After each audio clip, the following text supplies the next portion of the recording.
안녕하십니까. 이어서 경남 소식입니다. 오늘 KBS 창원과 진주구라 공동으로 제작하는 9시 뉴스는 함양 산삼축제가 열리는 함양 학사로에서 특집으로 전해드립니다. 먼저 날씨 소식입니다. 오늘 합천의 낮 최고 기온이 37.3도까지 치솟았습니다. 올해 첫 폭염경보가 발령된 가운데 당분간 불볕더위는 계속될 것으로 보입니다. 김소영 기자의 보도입니다. 폭폭 찌는 무더위 속 등줄기에서는 땀이 쉴 새 없이 흘러내립니다. 뙤약볕을 가리고 부채질을 해봐도 찜통 더위는 가시질 않습니다. 시원한 물줄기가 있는 곳마다 더위를 피하려는 인파로 북새통입니다. 너무너무 집에 있어도 너무 더워요, 날씨가. 그래서 애 데리고 시원한 물놀이를 시켜줄까 하고 나와봤어요.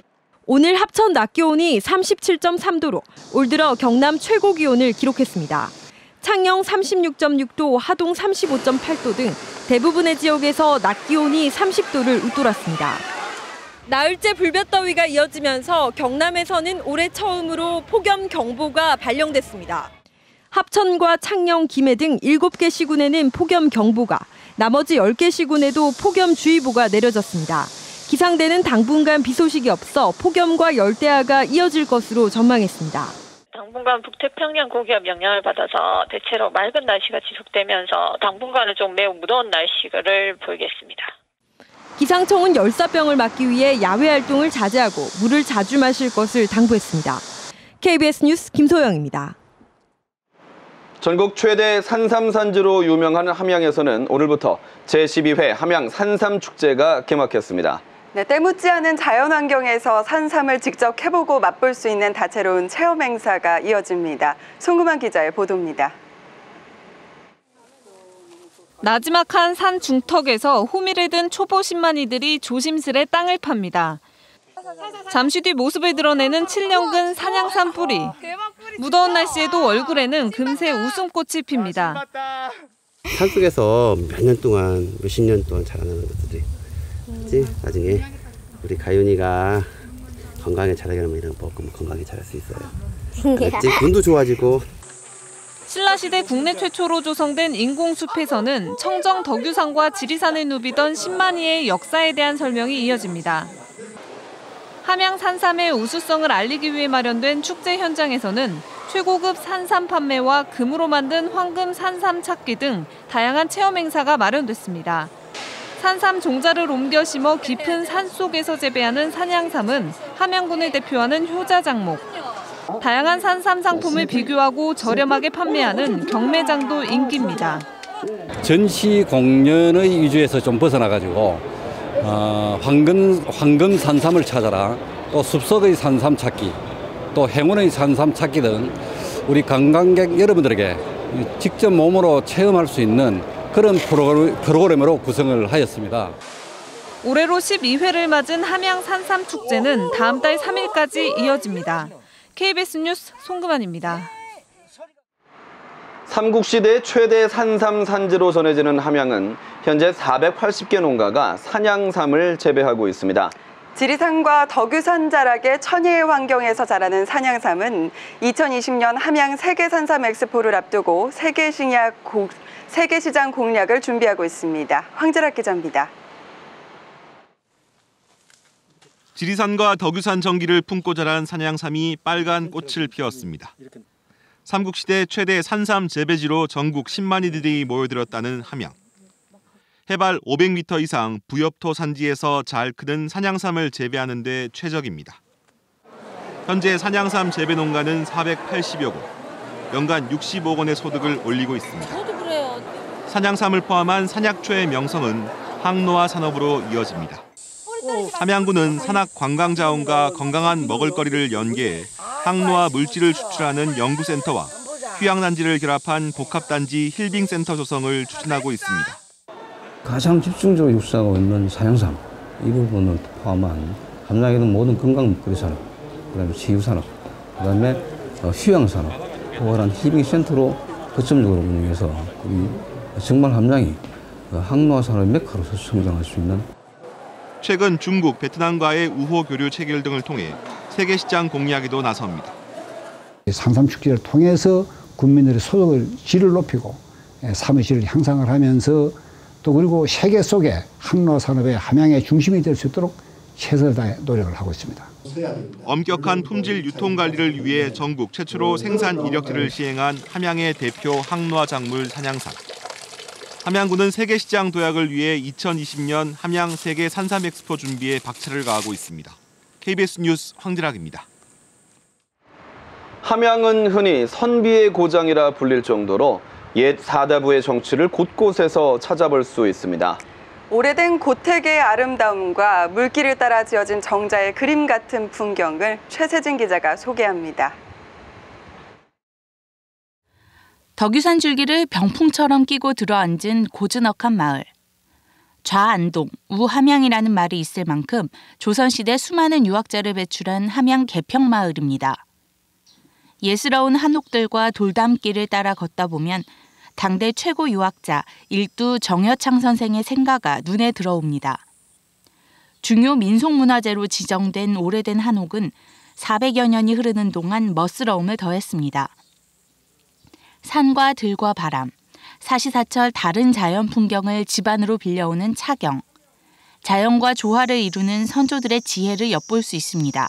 조선시대 총 각으로 등록한 게 10,000명 정도인데 114분이 함양에서 나왔고 그래서 저희 고장을 선비의 고장이라 하고 한 폭의 그림처럼 계곡 속에 들어앉은 정자 한 채. 너럭바위 위를 흐르는 물줄기를 따라 시 한 수가 절로 나올 것만 같습니다. 농월정과 거연정, 동호정 등 함양 화림동 계곡에 굽이굽이 들어선 8정자 가운데 지금은 4개만이 그 자리를 지키고 있습니다. 돌 반석 위에 물이 고인 것이 전부 이제 하나씩 달이 비쳐서 이 정자를 비추는 그런 꼴이 됩니다. 그래서 멀리서 보면 이 정자가 달빛에 부옇게 이렇게 떠오르는 느낌이 있고요. 자연 속에서 자신을 돌아보며 사색과 풍류를 즐겼던 조선시대 선비 문화.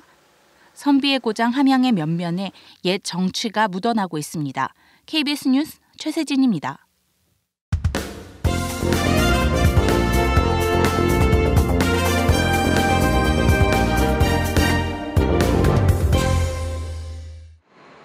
수입 수산물을 국내산과 섞어 모두 국내산이라고 속여 유통한 업체들이 경찰에 적발됐습니다.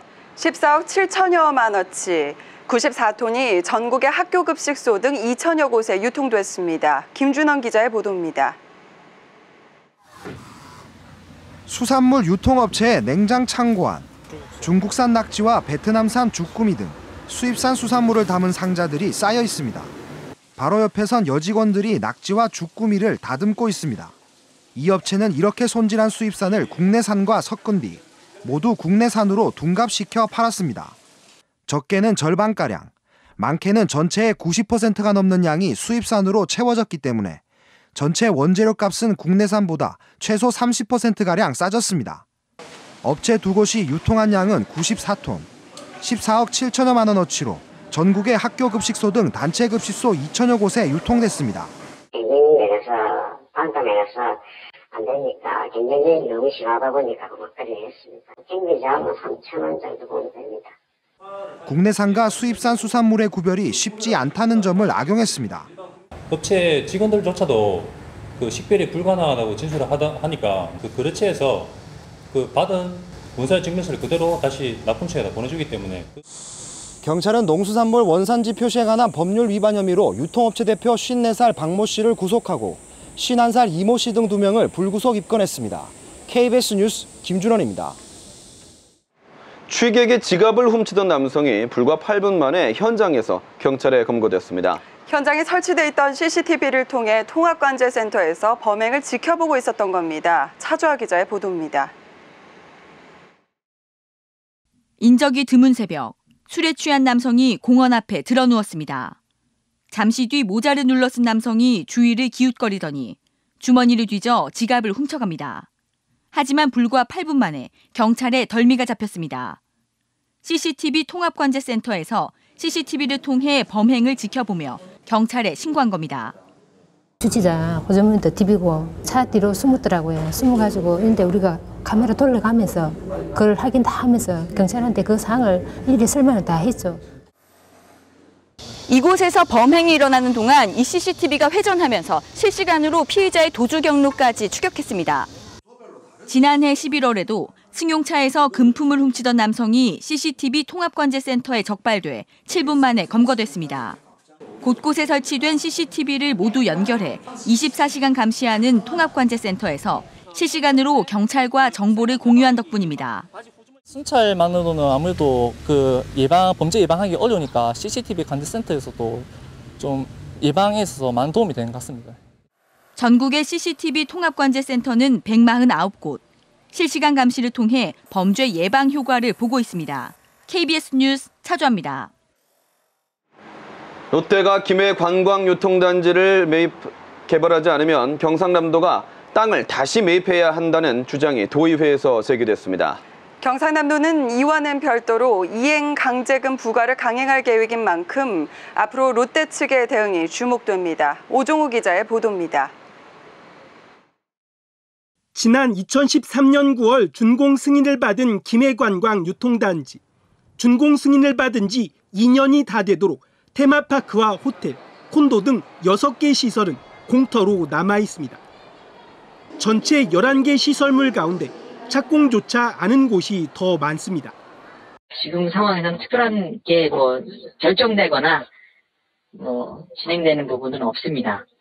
이런 가운데 롯데가 착공하지 않은 28만여 제곱미터의 땅을 다시 사들여 아예 다른 용도로 개발하자는 주장이 제기됐습니다.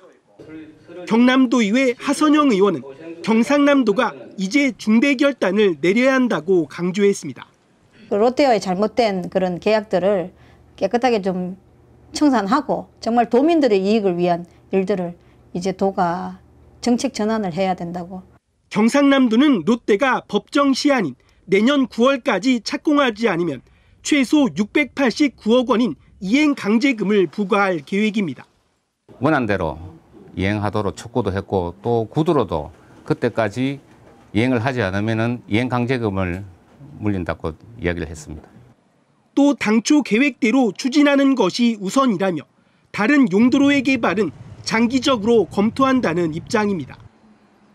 이행 강제금의 재매입까지 코너에 몰린 롯데의 대응이 주목됩니다. KBS 뉴스 오종우입니다.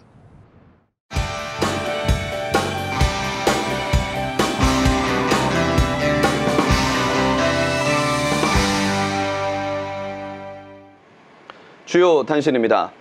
해양 플랜트 손실로 수익성 악화를 겪는 대형 조선업체들이 올해 2분기 사상 최악의 적자를 낸 것으로 드러났습니다.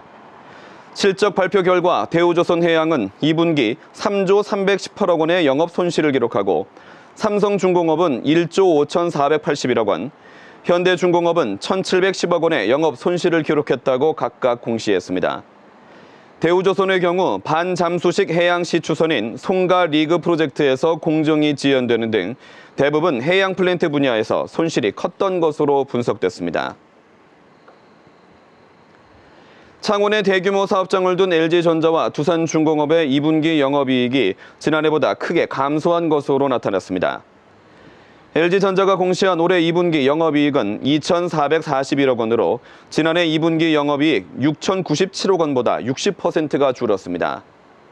두산중공업도 올해 2분기 영업이익이 2,273억 원으로 지난해 2분기 영업이익 2,839억 원보다 19.95% 감소했다고 공시했습니다.